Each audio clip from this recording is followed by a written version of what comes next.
If you want to write stories your readers will love, there are 3 things you need to do. Understand storytelling principles, see how other writers have applied those principles, and then use them in your own work. Here on the Story Nerd podcast, our goal is to demystify story theory. We'll help you with the first 2 steps so that you can get started with the third. My name is Valerie Francis. I'm a writer and literary editor, and I focus on stories by, for, and about women. And I'm Melanie Hill, writer, editor, and poet, and I have a passion for spy stories, fairy tales, and master detective novels. On today's episode, Melanie pitched La La Land so that we can study subtext. This 2018 film was written and directed by Damien Chazelle. Of course, there's going to be spoilers because we can't talk about the movie without talking about the movie. And as always, we would love it if you could give the show a rating and review. Come on, you know you want to.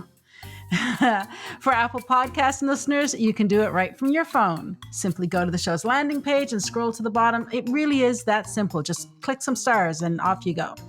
All right, Melanie, what's the genre of La La Land? Well, this is interesting. So I had down the global genre as a courtship love story. And then I had the secondary genre I've nominated a status story because I think where the love story falls short, both protagonists succeed in achieving their original dreams. But before I ask you, Valerie, what you think the genres are, I just want to add something there about musical movies, which are said to be a dying form of storytelling, but I really disagree with that thought. In recent years, we've had movies such as Mamma Mia, Into the Woods, Rock of Ages, Tick Tick Boom, and the revamping of West Side Story, just to name a few. And, I haven't even listed any of the Disney movies there. So while we aren't in the golden age of musicals anymore, which I think La La Land is trying to pay tribute to, musicals are still made and very much enjoyed. And while we're not really going to drill down too far into the conventions of a musical, one thing that they all do is to tell some of the story via the lyrics or the dancing. And La La Land does the same thing, which I think lends itself nicely to a study of subtext. But anyway, that's my little soapbox about musical movies. Valerie, what did you have for the genres? Honestly, Melanie, I have the same thing that you do. I have a courtship love story that ends negatively, so it's a cautionary tale. In terms of secondary genre, I don't think there is one. However, I'm seeing the performance story for both Seb and Mia, coupled with status story, as a subplot. Why am I saying this? Because we're both sort of hovering around the same areas, but I'm sort of splitting things a little bit differently than you. How did I come to this? I did have to give this some thought because it was messing with my head a little bit. Okay. I think that in the main love story, there is not a secondary internal genre. Because, in my opinion, neither of these characters changes. And that's why the love story doesn't work. That's why it ends negatively. Yes, absolutely. In the end, Mia's status rises. There's no doubt about that at all. And presumably so does Seb's, right? Because now he's a club owner. They're definitely in different places than they are at the beginning. No doubt about that. But as people, they haven't changed. Now think of Pride and Prejudice, right? Which is kind of the, blueprint, if you want to use that word, for courtship romances. Both Mr. Darcy and Elizabeth have to change in order for that love story to work or in order for their love to last. So that's what I think about that. Melanie? Yeah, it's a slightly problematic love story. But I think there's actually reasons in the movie as to why that's the case and maybe why they don't change as characters or the love story is not strong enough to change them, Mia and Seb, as characters. But I don't think I cover this, but I was thinking about that as I was listening to you talk about why you've put down a subplot as opposed to a secondary genre. And I probably agree with you. I did struggle a little bit to work that out. And so I think I agree with your assessment that it's more a subplot as opposed to a genre, a secondary genre. All right, so the director of this movie is, as Valerie mentioned, Damien Chazelle, who directed Whiplash, which we studied earlier in the season. Now, I didn't know this before watching the movie, which is interesting. So to do two movies by the same director in one season is good for me in terms of looking at how that particular director layers subtext into their stories. So I've really enjoyed doing the contrast and comparison this last week while watching La La Land and thinking about Whiplash. And I do think Whiplash is a better movie, but anyway, moving on. Now, this movie surprised me with how much it relies on music, colour, and also silence to convey the story. And I think this means it's pretty rich in subtext, well, for most of the time. What I've come to realise is that subtext must have meaning in relation to the scene, the time, and the location of the movie. Because if you don't have that, then the subtext won't make any sense and it won't be realised. Now, there is a lot of subtext to digest in La La Land, so I'm going to hit the high points by topic this week. So as I mentioned, colour. So colour features really strongly in this movie. But I think there are times there when the colour is just there for effect.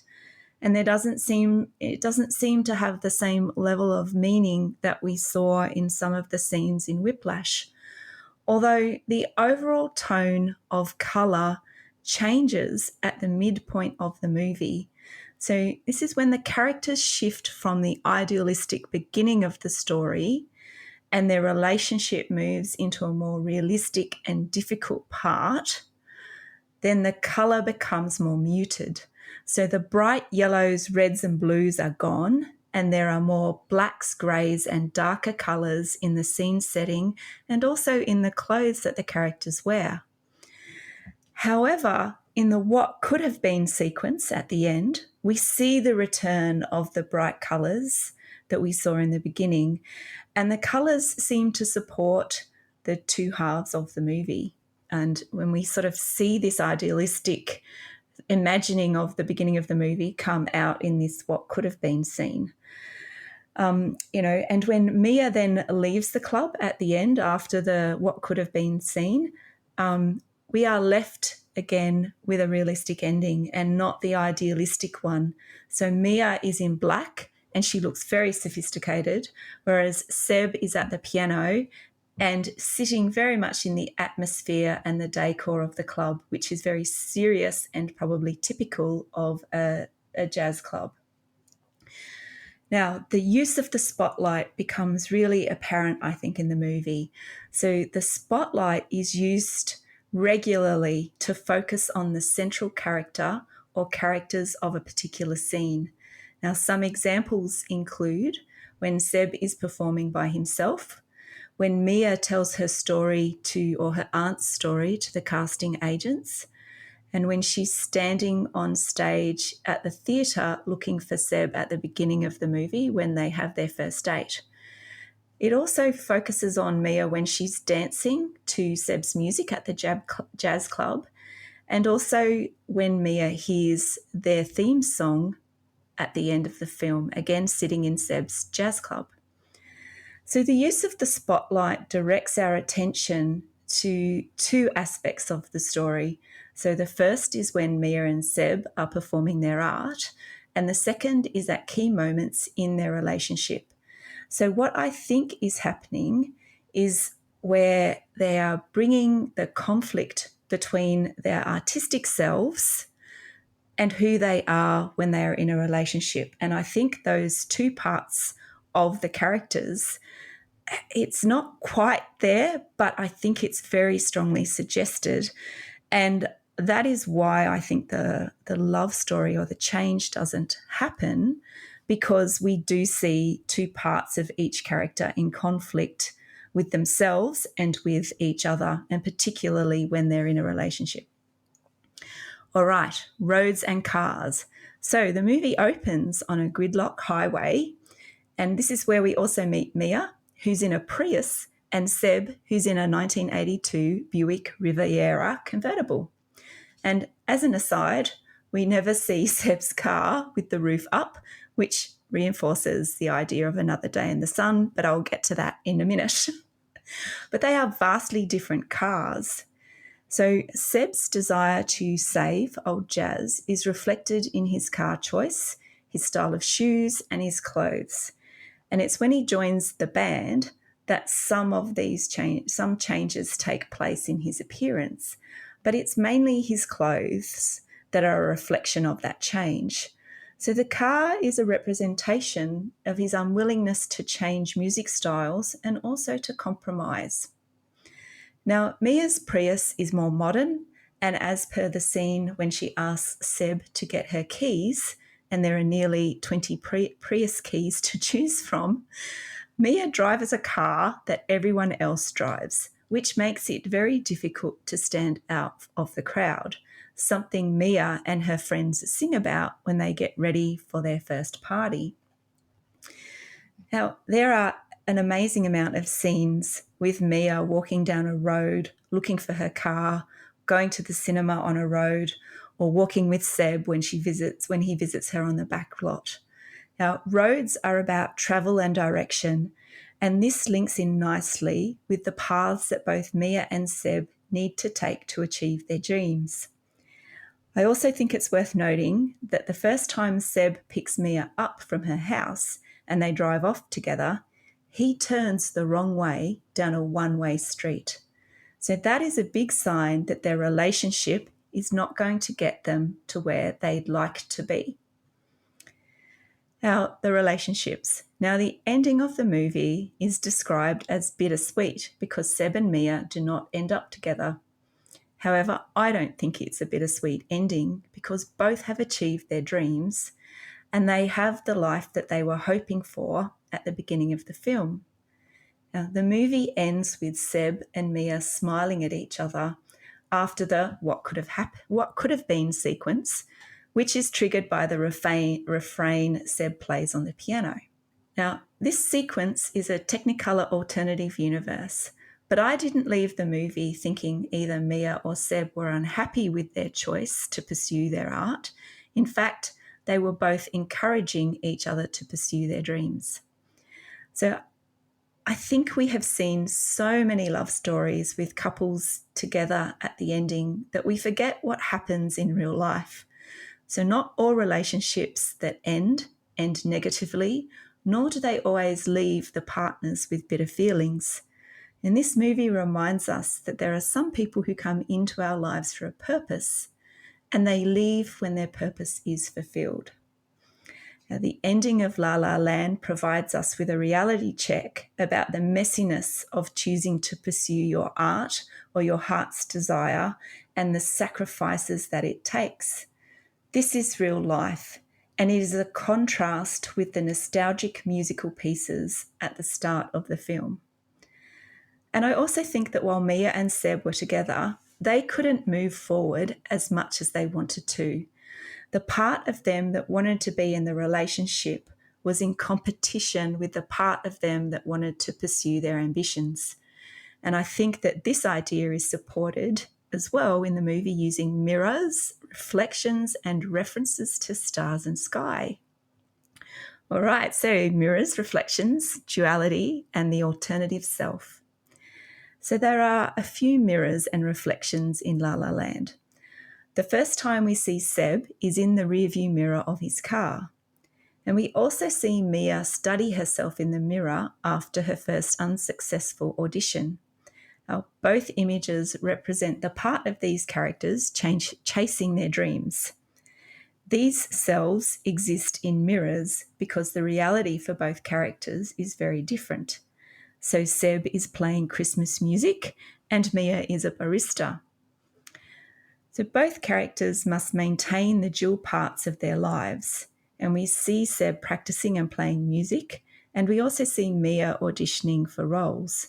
And it's worth noting that when we see Mia audition in the first half of the movie, we also see a lot of other Mias, so other characters or other ambitious actresses who look very similar to her And again, it comes back to how do you stand out from the crowd when so many other people look or appear the same way that you do? And in fact, when we first meet Mia, we see that she's on the phone with someone, or we think that she's on the phone with someone, but she's actually rehearsing. So we don't meet the real Mia straight away. We don't meet the one who's always trying to get roles to play someone else. So we see the duality of the life of an actor and the alternate self, the one that's always aspiring to get roles. And we also see the musician who has to play music he doesn't like in the hope of getting the gigs that he wants later. Now, the sky and stars are also reflected on floors and shiny surfaces during the dance scenes. So, reaching for the sky and the stars is what both the characters are trying to do so that they can be successful. Now, Mia and Seb frequent places where the stars they admire either played or acted. Now, for Seb, it's the Van Beek bar that he mentions, and for Mia, it's the window from where Rick and Elsa looked out in the movie Casablanca. All right, on to the season and the weather. Now, the seasons are not representative of the weather in the movie, but the movie is broken into 5 parts, starting and ending with winter. And to be honest, breaking the film down into seasons was very confusing to me.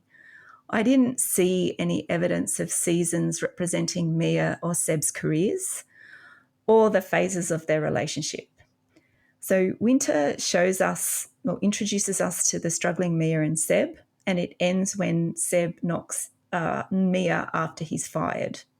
Spring starts at the party where Seb is playing in the 80s cover band and ends with Mia and Seb kissing at the planetarium. Summer includes Mia writing and rehearsing her play and ends with her seeing Seb playing in the band The Messengers at the large concert. Fall or autumn starts with a fight about Seb selling out and playing music he doesn't like, and Mia deciding to remain in LA for her play instead of touring with him. It ends with Mia getting an audition that could see her filming in Paris. The next winter is 5 years later, where Mia is successful and is married with a child, and Seb has opened his jazz bar. So perhaps the movie could be broken down into spring and summer, when Mia and Seb are seemingly happy together, and winter and autumn, when they are not together or not in sync. Anyway, the weather, as per the opening musical piece, which is titled Another Day in the Sun, seems to remain bright and sunny throughout the film. There isn't any rain, nor are there clouds. And I think this is a deliberate reference to the dream of sunshine that LA offers to aspiring entertainers. Now, the music. Now, this movie was really a homage to the musical movie, or the golden age of musical movies. The grand opening scene, the romantic back and forth tap dancing and waltzing, and the penultimate collage at the end took me right back to watching Saturday matinees on the TV when I was young. The only thing missing, I think, or one of the things missing, was the elaborate synchronized swimming sequence, which I used to love. I loved those pieces. And I was glad that synchronized swimming was an Olympic sport. But anyway, I think I'm out there by myself on that. So if you listen to the music in the movie, you will hear how strings and woodwind instruments are used at key points to influence the emotions you should be feeling at the end of dance sequences, especially at the end of the romantic sequences. And despite all that mastery, my favourite musical section was when Seb is playing in the 80s cover band and Mia requests I Ran by Flock of Seagulls. And no, I didn't have to look up the band's name. I knew all the original band's names straight away. So there was also Soft Cell and Aha, if anyone was interested. But that's my favourite part of the movie, when she dances, him playing I Ran. Anyway, finally, the title of the movie. If you live in La La Land, it's basically a reference to not living in reality. Now, LA is described as La La Land, and as the center of the US movie industry, it's the place where dreams are made or shattered. The movie is a tribute to the glitzy and positive outcomes for the two protagonists, but it's also a reminder that not everything is as it appears, and success comes at a cost. Like I mentioned, there's a great deal of subtext in this movie, and I haven't covered it all. But what I hope I've shown you is how layered La La Land is. And if you study it over and over, you'll see how much detail there is and how the detail reinforces the themes and the message of the storyteller. Well, I think La La Land is actually a great movie for us to study, even though we're speaking primarily to novelists on this show, although screenwriters as well. And this is a musical. So why on earth would I say that this is a good one for us to study? Well, because a lot of novelists, naturally enough, like when we come at this, when we're going up through school, we're taught that good writing is all about great descriptive paragraphs, right? And we're really focused on the pretty sentences. And that's important, yes. But it's not the first step. Like you could have a whole novel filled with the most beautiful sentences ever written, and the book's the pits because the story doesn't work. It doesn't work as a story. It's just a bunch of beautiful sentences together. So it's kind of putting the cart before the horse. And I think that La La Land does exactly that. So all of those things that you were talking about in your subtext section, I agree with them all. It is a visually beautiful piece of film. All these little fine touches are in there, 100%. But the story doesn't work. I applaud the musical. 100% applaud the musical. I love musicals. And even though I don't think Ryan Gosling and Emma Stone are particularly good dancers or singers, and heaven only knows how much autotune was used, I still think that it's a valuable exercise to have big stars like this in this type of a film because it's going to bring their audiences over to this genre.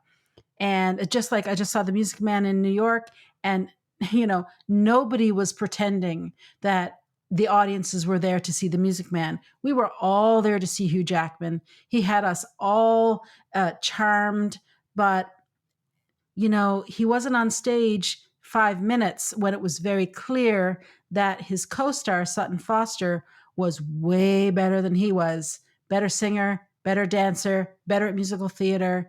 But he's the showman. He is the greatest showman, right? And he is the Music Man. Perfect casting. So I preface everything I'm about to say with that. Okay, so I am looking at middles, like the act 2 of stories this season. So let me give you the little act breakdown in case you're trying to learn how to figure out what act 1, act 2, and act 3 is of a story. So the way I've broken it down is this: the beginning is 22%, the middle is 55%, and the end is 23%. So the middle begins when it's just after that scene where Seb bangs into Emma as he's leaving the restaurant after he's gotten fired. Okay. So what about the story then? Well, honestly, there's actually not a lot of story here for me to talk about. But then again, thin storylines are common for musicals, but just like Melanie said, the songs work because they are moving the story forward, because they're revealing something about the character, because something about the plot happens, because they're letting us know the internal struggle of a character. Something is happening in that song to move the story forward as a whole. Now, La La Land is sort of the storyline of La La Land is even further diluted because it has 2 points of view. So because of all the music that has to be in there and the dance numbers and the 2 points of view, Damien Chazelle hasn't left himself much room for the actual story. And I think that is the source of my frustration this week. So I love musicals, but the difference between A film version and a live version is that when you go to see live theater, whether it's a musical or a play, there's an energy in that room and it captivates the audience. In fact, it involves the audience physically in the story that's going on.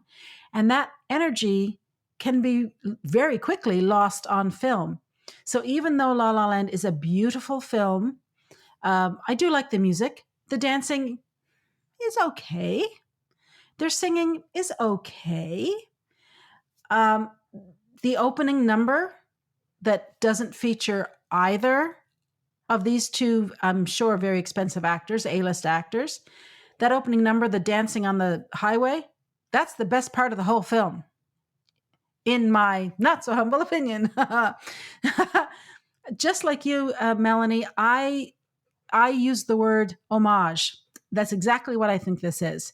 But Ryan and Emma, as lovely as they are no Fred Astaire and Ginger Rogers. So yeah, because these are thin storylines, there's not a lot for me to talk about, but there are a lot of story problems I can talk about. Um, and I think they come because the story is so thin. I really do. Okay, so there's a couple of things happening here, and I'm focusing on Act 2, trying to stay on theme here. So these aren't in any particular order. One of the questions I have is, where did Greg come from? Like, we're led to believe that Mia is single, but then suddenly a boyfriend appears. It has not been set up at all. Greg hasn't been mentioned, and he didn't go with her to either of the two parties that we had already seen her at by the time he pops up. Now, why is this a problem? One, it's sort of destabilizing. We're like, what? Who's Greg? Because the roommate says, Greg's on the way, or Greg is here, or something like that. We're like, who? Who's Greg? But more grievously, it calls Mia's character into question. And it jeopardizes the empathy that the audience feels for her. Because if she is dating someone, it begs the question, why did she agree to go to the movie with Seb? So Greg is actually just a device here. He's here for this little bit and then he's gone. He's a complication that's dropped into the story just for one moment, and it's just to keep Mia from going to the movie. Now, because Greg is new to us, the fact that Mia is torn between staying at dinner with him and going to the movie with Seb, it doesn't ring true for us. This is the kind of scene that's usually at the end of a story, especially a musical, and we revel in it. We love it because we realize that the female lead has chosen to be with the man she really loves and the man that we want her to be with. So we are cheering her on, and we're we love these scenes. But here in La La Land, it happens really early in the second act. And it falls flat. Well, we don't care if she stays with Greg. Who's Greg? Right? So that image of Mia sort of running away on her toes, she's sort of like, she almost looks like a Disney cartoon princess running away on her toes with her straight arms sort of out to her sides, running down the street, but kind of dancing down the street, almost touching the ground, but not quite touching the ground. You know what I mean? You've seen it in musicals, that sort of not quite real way of a woman moving, a very lyrical way of moving. And the scene is beautifully shot. It really is. And so she comes around the corner and she goes into the street and she runs off down the road. Well, who cares? It falls flat because we have no emotion. We have no emotional connection to that moment and that step that she's taking. So what this does is it puts the empathy with Mia at risk, and we don't yet have empathy for Seb. So anyway, this movie reminds me a lot of West Side Story. I'm just going to warn y'all now. If you haven't heard our episode on West Side Story, go back and listen to it. This is the thorn that's in my side this week. Seb, even though he's played by Ryan Gosling, is not a catch. He just isn't. Now, yes, they cast Ryan Gosling. I mean, he's a big heartthrob. And just like in West Side Story, they took a character who is not attractive in personality, and they cast it with a handsome actor who has a big following in order to, well, here's subtext, Melanie, in order to make us think and make us buy into the fact that this is a great guy that the heroine should be with. So we judge this book by the cover, right? He's a good-looking guy. We want her to be with the good-looking guy, except that he's a jerk. He's a total jerk. He really is. And I tried, Melanie, this week, but I can't ignore what is very clearly here on the screen. So why do I say he's such a jerk? Well, first of all, let's talk about that car horn. Now, what is that about? It's obnoxious. It's just plain obnoxious. I think we're supposed to think that that's charming or something, or maybe quirky, or maybe he's a jazz musician. So I don't know, something about the sound. I don't know. I just think it's arrogant. And I think what he's doing is demanding that Mia come out to the car. He doesn't even have enough respect to go to the door and get her, or even sit in the car and text, here. No, he leans on the horn. Even the roommate says, like, are we gonna, like, is this always gonna happen? And Mia, with this misty look in her eyes, says, oh, I think so. Really? Why is that acceptable? It bothered me, especially in a story about music. Aha! Tell me what you think of this, Melanie. Because this is about music, and the music is beautiful in the story, and then we have this obnoxious car horn, could that be subtext to kind of indicate that this relationship might not go well? It's not harmonious. Am I out on a limb? What do you think? No, I absolutely think that there will be some, I think that's on theme, right? So sound is important and music is important. And that car horn, the times when it does get used, is very abrasive. It is, it does jolt you and is a good contrast to some of the lovelier sounds of the movie. So, no, I think it's on theme. And it's also, I think, part of Seb's personality. So he is, he's difficult. He's even says that his friend who has the band in the end says, yes, you're a good piano player, but you're difficult. So he's known to be difficult. And I think the car horn just plays into his, I don't know, just the lesser, the not so great parts of his personality, of which I think outweigh the good parts of his personality. So this is an interesting choice then. I have to think it was a conscious choice because it's Damien Chazelle. But I also wonder in the larger, in the larger context of storytelling, given the setup of this very fantastic version of a love story, very romantic version of a love story, in the style of the golden era of musicals, is he trying to juxtapose that? Because, Seb, in that setup, Seb should be like a Prince Charming kind of guy, right? Like a real catch.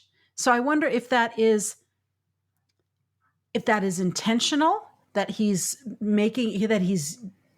jarring the two images, the old image and the audience's expectations versus what we get. I don't know.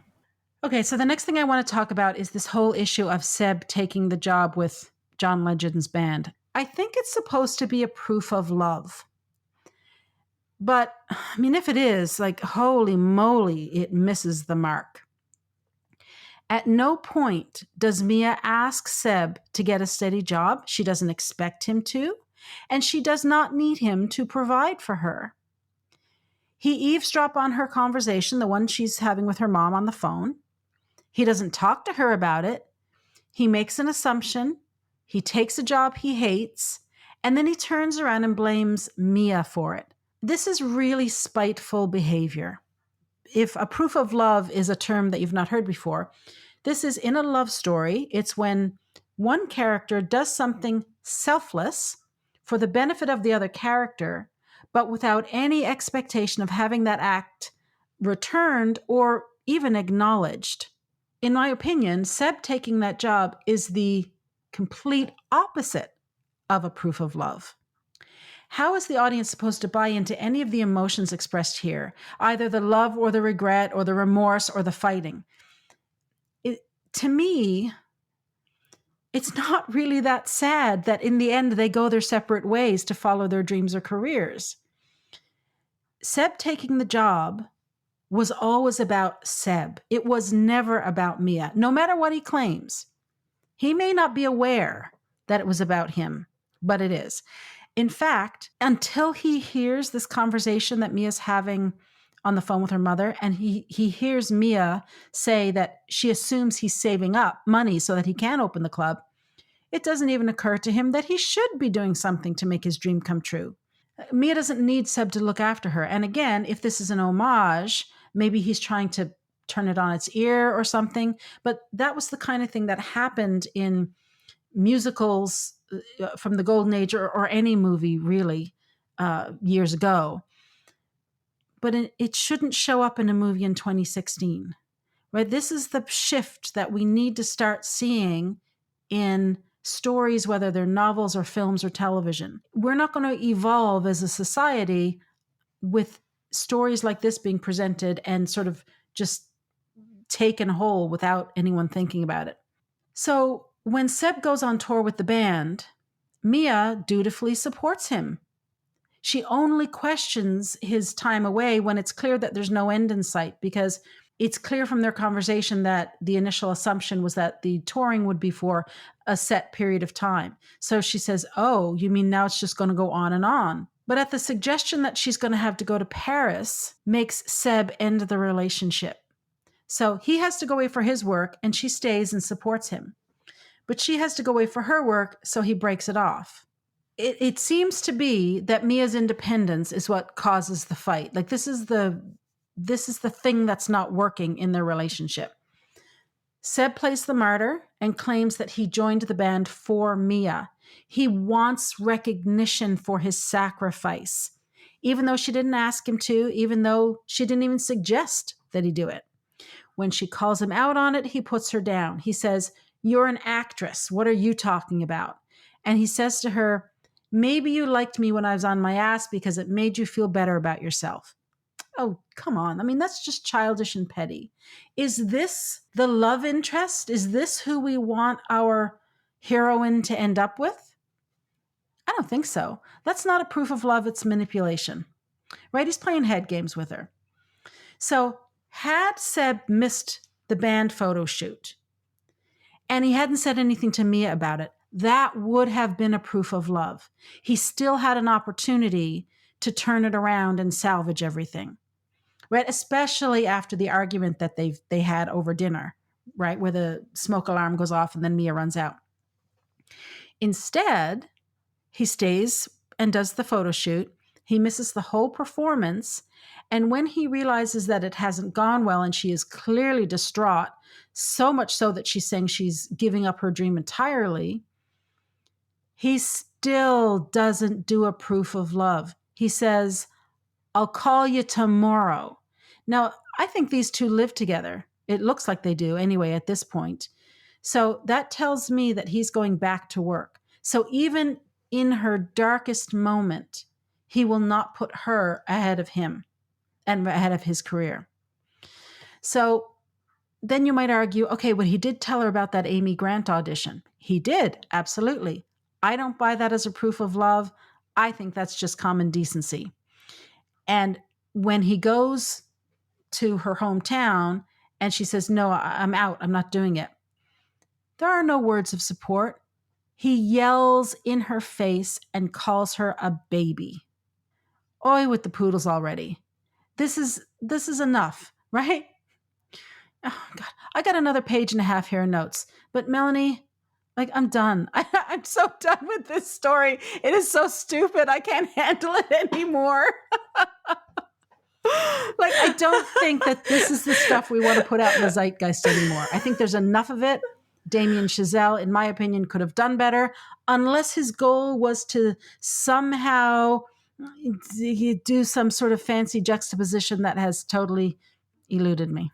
Anyway, yes. Action step for today, Melanie. Right. Okay. So this week I've highlighted a lot of visual subtext. So it's good to see in action, but we're writers and we need to use words. So this week, see if you can make up descriptive metaphors or sound metaphors for your story.